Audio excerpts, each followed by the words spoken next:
আওয়ামী লীগ গত পরশু বা তার আগের দিন একটা মিছিল করেছে। ম্যাক্সিমাম 15 থেকে 20 জন মিছিল করেছে, তাদের প্রত্যেকের মুখে মাস্ক পরা ছিল।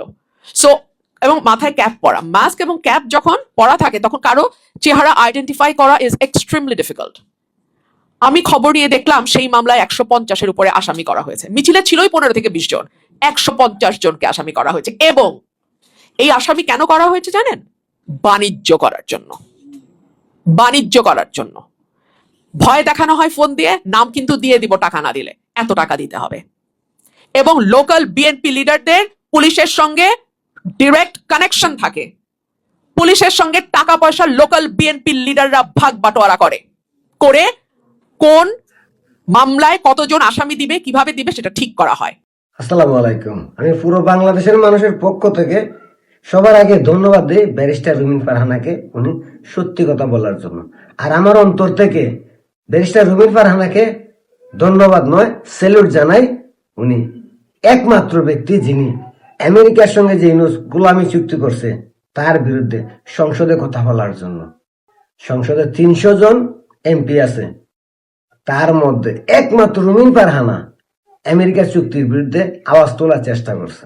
কিন্তু কি করবেন, হাজার হাজার কুকুরের মধ্যে একটা বাঘ যখন হুঙ্কার দেয় তখন সেই বাঘের হুঙ্কার খুব কমই শোনা যায়, কারণ কুকুররা বেশি চিল্লায়, ওই জন্য ওই আওয়াজে বাঘের গর্জনটা খুব কম শোনা যায়। তবে হ্যাঁ, কোন একদিন আসবে তখন সব কুকুর বিলাই আমেরিকার দালালরা চুপ হয়ে যাবে, ওই বাঘের গর্জন, ওই সিংহের গর্জনে বাঙালি জাতি গর্জে উঠবে, এই আশাই রইল।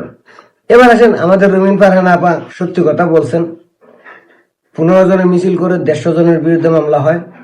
জুলাই আন্দোলনে যেমন 20 কাইয়া মারা গেছে, বানানো হয়েছে জুলাই যোদ্ধা, মামলা দেওয়া হয়েছে 200, 300, 400, 500 মানুষের বিরুদ্ধে। জুলাই আন্দোলনে যেমন বুবুর সঙ্গে ঝগড়া করে আত্মহত্যা করছে সেই ব্যক্তিকে জুলাই যোদ্ধা বলে চালিয়ে দিয়ে মামলা করা হলো 500, 600, 700 মানুষের বিরুদ্ধে। এই ধরনের শত শত মামলা। এই যে 2 দিন আগে একটা নিউজ হইলো যে ব্রেন স্ট্রোক করে মারা গেছে, অথচ তাকে জুলাই যোদ্ধা হিসেবে নথিভুক্ত করছে, জুলাই যোদ্ধা পড়ছে, এবং কি সেই জুলাই যোদ্ধা নাকি টাকাও পাইছে, সরকারি বরাদ্দও পাইছে, আরো অনেক বাইরিতেছে।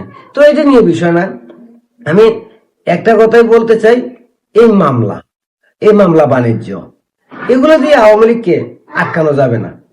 এগুলোতে বরঞ্চ বিএনপির সবচেয়ে বেশি ক্ষতি হইতেছে। ক্ষতিটা কিভাবে হইতেছে? এরা মামলা বাণিজ্য করতেছে, হাতে গোনা কয়েকটা বিএনপির নেতা টাকাওয়ালা হইতেছে, মামলা বাণিজ্য করে। কিন্তু লাভবান হচ্ছে কে জানেন? আওয়ামী লীগের কর্মীরা। বাংলাদেশ আওয়ামী লীগ কেন হচ্ছে?